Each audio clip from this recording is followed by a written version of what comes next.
Desde el 2 de noviembre hasta el 8 se desarrolló en Río Cuarto la Semana del Cine Club, la segunda semana del Cine Club, que ofreció diferentes películas a lo largo de esos 7 días en los 12 espacios que se dedican a lo largo del año a difundir, exhibir un material que se aleja de lo que las salas comerciales deciden mostrar, el Teatrino de la Trapalanda y el Leonardo Fabio.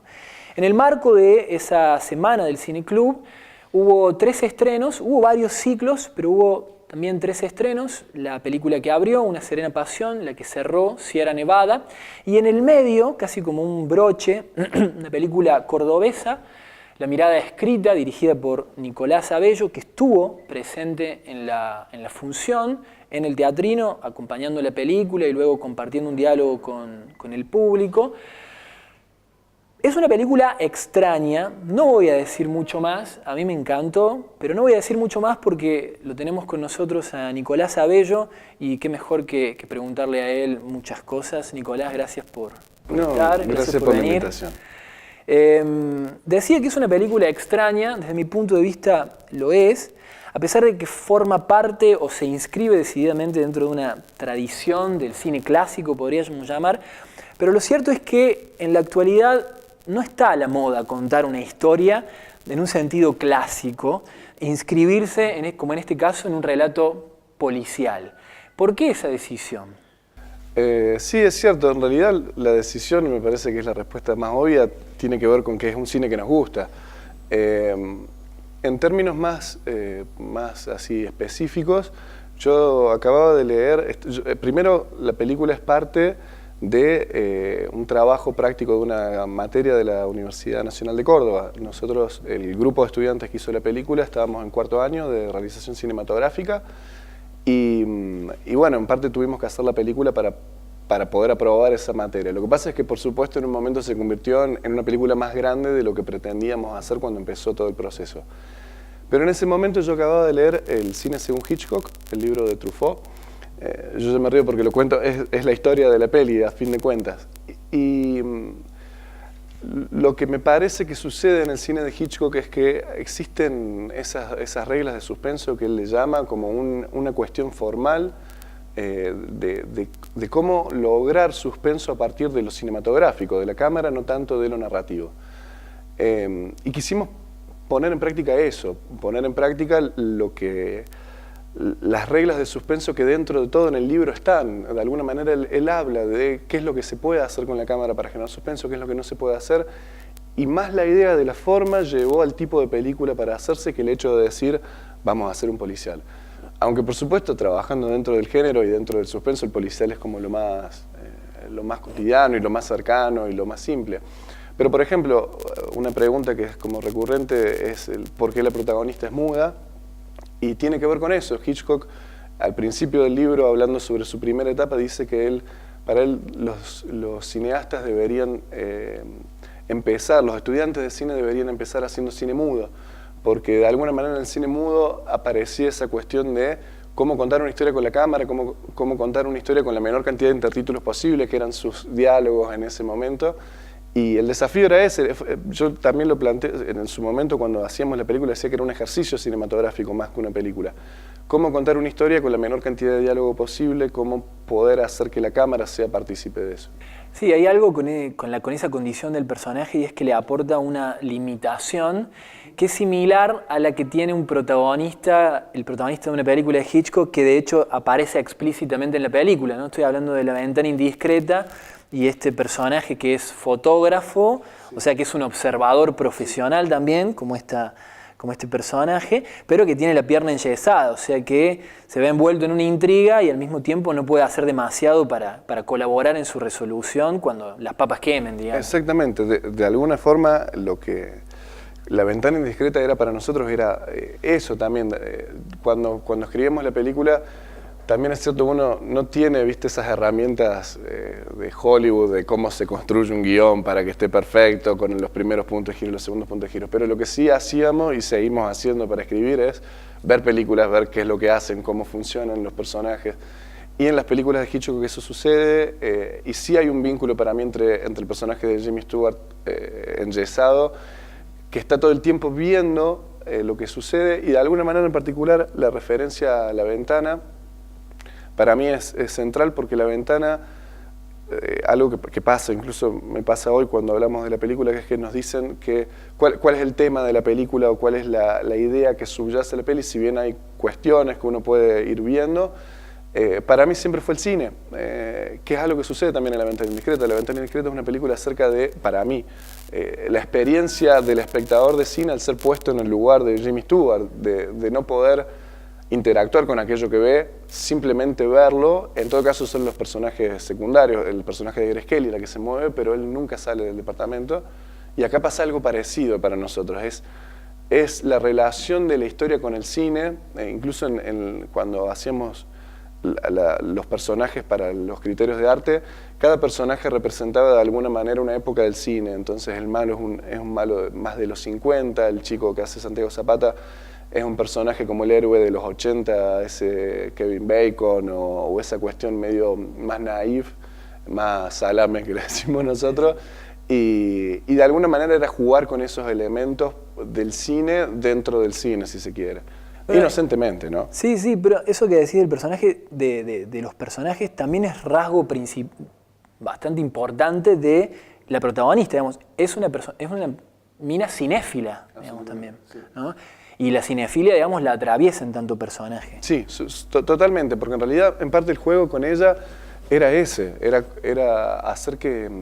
Bueno, de hecho, Gabriela Beltramino, que es la actriz que hace de Ana, ella era cantante de jazz, no había actuado antes de la película en otro largometraje, había estado en un corto donde yo la había visto y un poco por eso sabía que podía capaz coparse para actuar, pero era una chica que tenía en su vida y en su forma de ser esa cuestión del jazz, de la música, de los 50, y justamente el personaje de Ana era eso, era una chica que de alguna manera representaba el cine mudo, sin lugar a dudas, como personaje, que de alguna manera está enamorada de eso, de la cuestión sonora de los 50, de lo clásico, de lo que permanece más allá del tiempo.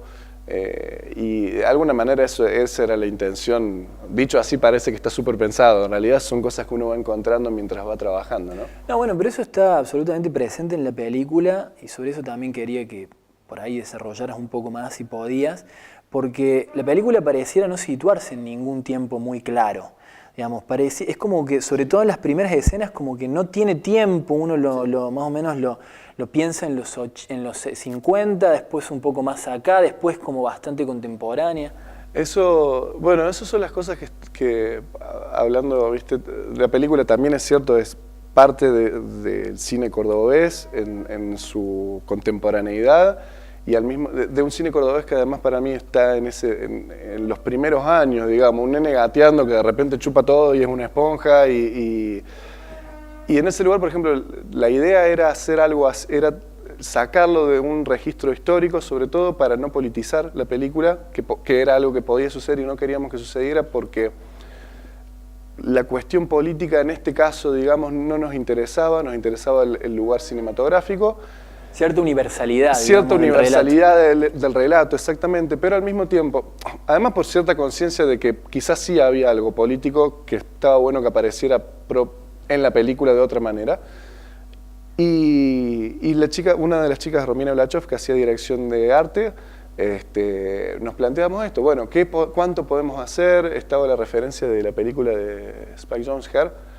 Para ella era súper importante, entonces yo también eso le decía, bueno, llévalo para ese lado, pero estamos hablando de Hitchcock, digamos, tiene que ser para atrás, para los 50, para esa cuestión, entonces se construyó un vestuario específico para la película, con la plata que teníamos, ¿no? Estamos hablando de una película de bajísimo presupuesto en términos concretos del dinero disponible, pero yo creo que el resultado fue bueno para lograr eso, que es un poco una idea de eso, de preproducción, de cuando estás empezando con una idea, a ver qué pasa, qué sale, si se puede, ¿no? Hay algo que contribuye y enriquece mucho esa idea dentro de la película, que es la inclusión. Es como muy loco esto que te voy a decir, pero sucede que estamos permanentemente en contacto con pantallas, monitores, celulares y demás, mensajes y demás. Hay gente que está gran parte del día con su teléfono, pero sin embargo eso no aparece tanto en las películas.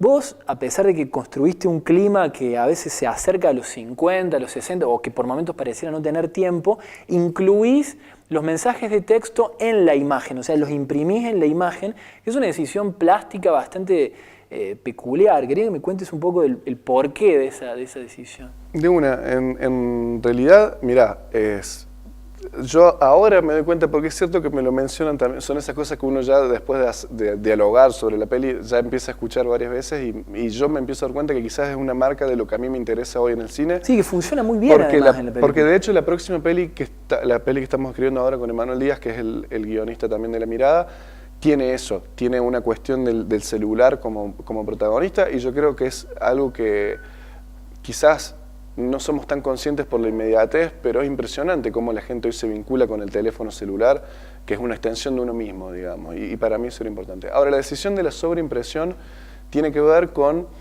que nosotros teníamos un personaje que no hablaba, y que era deliberado justamente para intentar trabajar sobre lo cinematográfico, sobre la cuestión plástica de la imagen y contar la historia sin tener que recurrir al diálogo, pero que al mismo tiempo ella tenía que poder expresar una voz que aparece cada tanto en su mensaje de texto. Pero que aparece, digo, aclaro, por si no se entendió, que aparece en la misma imagen, claro, a veces impreso sobre los muebles, sobre el costado de va apareciendo mientras ella habla por el mensaje, va apareciendo al lado el texto de lo que está escribiendo. Para nosotros era como el intertítulo del cine mudo, en cierto sentido. Si bien yo sabía que podíamos lograrlo técnicamente, lo de hacer la sobreimpresión en imagen, en un momento no estábamos seguros, pero la idea era eso, que no recurrir al plano detalle. El plano detalle de alguna manera te saca de la peli, te resta un poco de información, sobre todo incluso si después tenés otros planos de detalles que son más importantes, y tener la cámara alejada te permite mantener la información de plano, del lugar, del recorrido de los actores, agregando información que es exactamente igual al diálogo, digamos. Yo creo que quizás el hecho de estar sobreimpreso hace que uno entienda más qué es lo que están diciendo, pero es un recurso técnico que me parece que tiene que ver con eso, con de alguna manera privilegiar la posición de la cámara y el lugar de los actores y de lo que sucede adelante sin cortar el suspenso yendo a un plano de detalle y volviendo a salir. Era una decisión formal, básicamente. Nicolás, ¿qué se viene? ¿Nos podés adelantar algo o sí, preferís?